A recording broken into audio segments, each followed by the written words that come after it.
Bonjour à tous, très bonne nouvelle pour la Côte d'Ivoire. Une découverte majeure de pétrole et de gaz naturel vient d'être faite dans le bassin sédimentaire ivoirien. Le potentiel est estimé à environ 1,2 milliard de barils de pétrole et à plus de 2000 milliards de pieds cubes de gaz associés. Le ministre des Mines, du Pétrole et de l'Énergie était sur le plateau du 20h ce mercredi. Regardons. Une découverte majeure de pétrole dans le bassin sédimentaire de la Côte d'Ivoire vient d'être faite par la société italienne Eni dans le bloc CI 101 en eau profonde, opéré en consortium avec la Société nationale Petroci Holding. Les réserves découvertes concernent du pétrole brut et du gaz naturel associé. Le potentiel peut être estimé de manière préliminaire à environ 1,5 à 2 milliards de barils de pétrole brut, d'une part, et d'autre part, à environ 1800 à 2400 milliards de pieds cubes de gaz naturel associés. C'est donc une découverte importante qui viendrait fortement accroître les réserves prouvées de la Côte d'Ivoire, ainsi que sa production pétrolière et gazière dans les années à venir. Je vous remercie. Les bonnes nouvelles, il n'y a pas que dans le domaine du pétrole, également dans la santé. On apprend qu'il n'y a pas de cas d'Ebola en Côte d'Ivoire, ce après de nouvelles analyses de l'Institut Pasteur de Lyon en France sur les prélèvements réalisés sur une jeune Guinéenne présentée par les autorités ivoiriennes comme infectée mi-août. C'est ce qu'a annoncé hier l'Organisation mondiale de la santé, OMS. Le comité de veille sanitaire de Côte d'Ivoire était face à la presse. Salima Toudia. Bonne nouvelle pour la Côte d'Ivoire qui ne fait plus partie de la liste des pays à virus Ebola. Une autre analyse réalisée sur le cas venu de la Guinée s'est avérée négatif. Le 14 août 2020, la Côte d'Ivoire a déclaré une épidémie de maladie à virus Ebola, suite à la confirmation du laboratoire de l'Institut Pasteur d'un prélèvement effectué chez une patiente qui a quitté la baie en Guinée le 8 août 2021 et arrivée à Abidjan le 12 août 2021, où elle a été admise dans nos services, isolée et diagnostiquée comme malade du virus Ebola. Comme recommandé par les règlements sanitaires internationaux, les prélèvements ont été également envoyés pour une confirmation dans un laboratoire de référence qui est accrédité pour les fièvres hémorragiques virales. C'est ainsi que le laboratoire Biomérieux de Lyon, qui a été identifié, a reçu les prélèvements le 27 août 2021. Les résultats revenus négatifs, tant sur la PCR que pour la sérologie, le gouvernement a décidé de classifier cette patiente comme non-cas de maladie à virus Ebola, sortant du coup la Côte d'Ivoire de la liste des pays à virus Ebola. C'est la politique de non-regret qui encourage l'adoption de mesures immédiates avant toute dimension et conséquence d'une urgence épidémique, explique l'Organisation mondiale de la santé dans un communiqué. Elle rétrograde ainsi la Côte d'Ivoire du niveau de riposte à celui d'état d'alerte. Les autorités sanitaires ivoiriennes se réjouissent de la promptitude dans la gestion.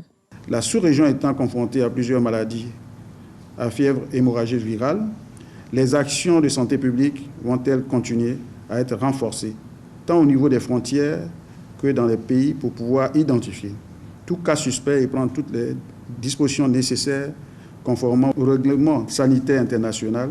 Le ministre de la Santé a d'ailleurs rendu visite à la patiente qui faisait tout de même une maladie virale. Guérie, elle devrait rejoindre les siens dans les jours à venir.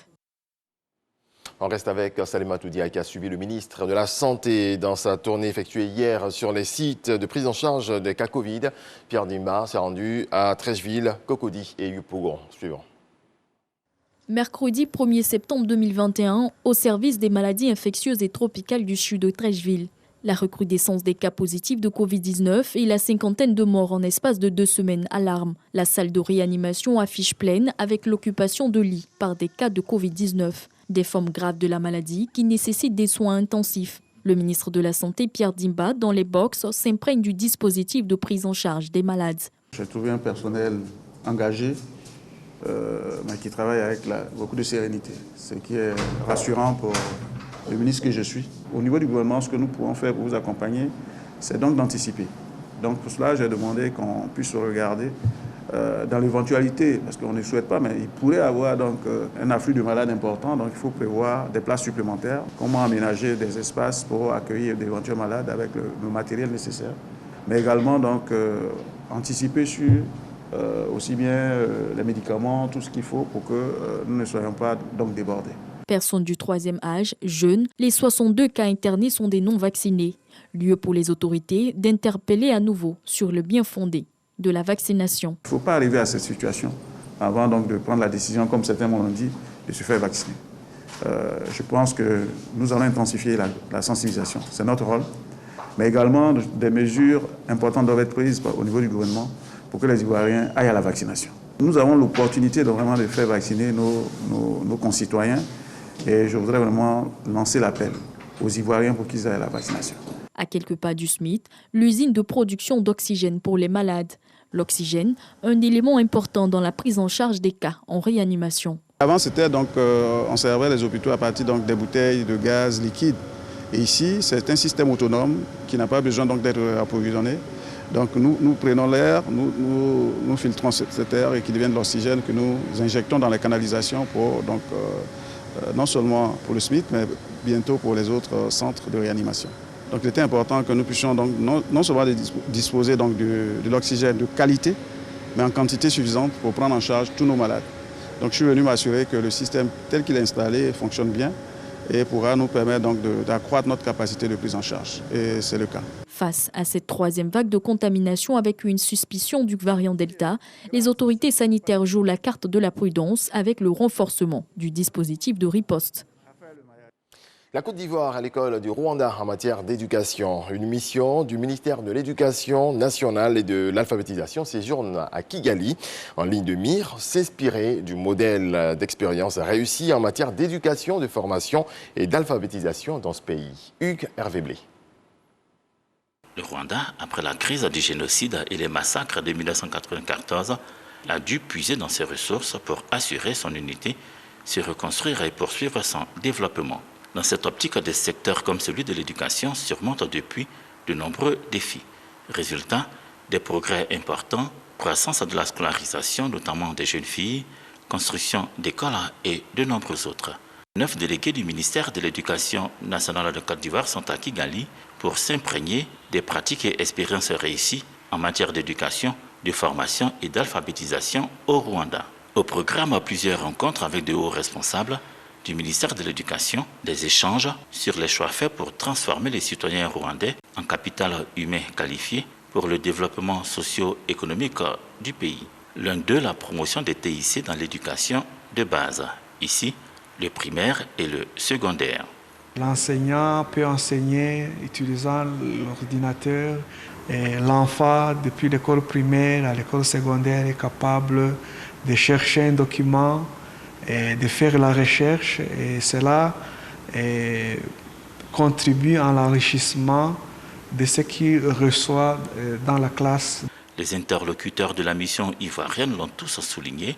La vision du ministère de l'Éducation rwandais est de fournir à chaque citoyen des chances égales de bénéficier d'une éducation de haute qualité grâce à des installations appropriées et des enseignements de renommée. Ce que visent d'ailleurs les États généraux de l'éducation nationale qui se poursuivent en Côte d'Ivoire. Cette première journée de travail a été enrichissante à bien des égards.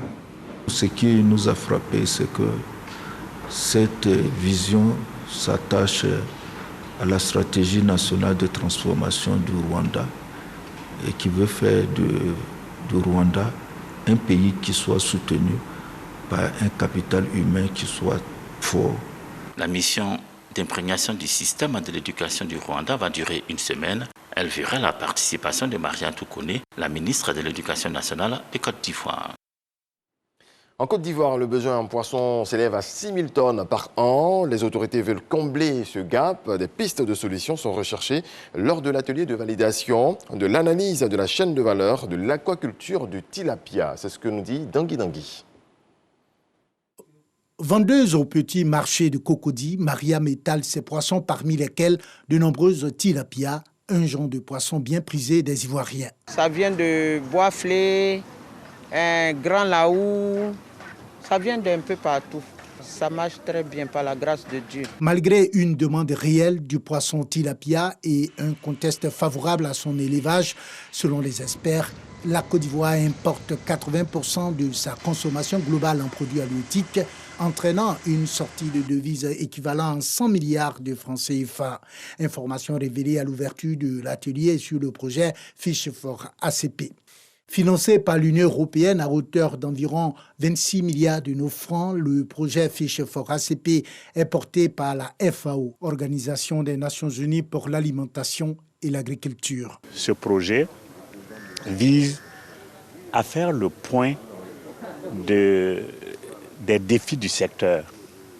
D'abord, comprendre comment les acteurs sont organisés, comment toute la chaîne de valeur du poisson tilapia est organisée dans le pays, quelles sont les relations avec les acteurs, quelles sont les contraintes qu'ils rencontrent, pour voir comment est-ce qu'on peut bâtir des actions qui sont à même de renverser la tendance. Entre autres objectifs du projet Fish for ACP, libérer le potentiel de la pêche et de l'aquaculture durable en Afrique, dans les Caraïbes et dans le Pacifique.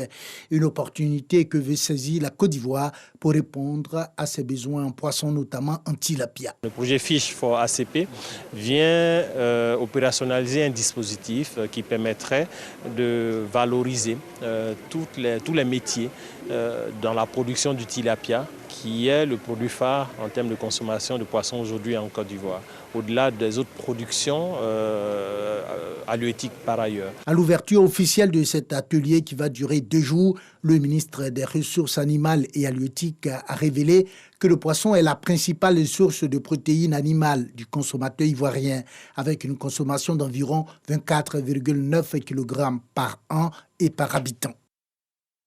Voilà pour l'essentiel de l'actualité nationale. Excellente journée à toutes et à tous. Paix dans vos foyers.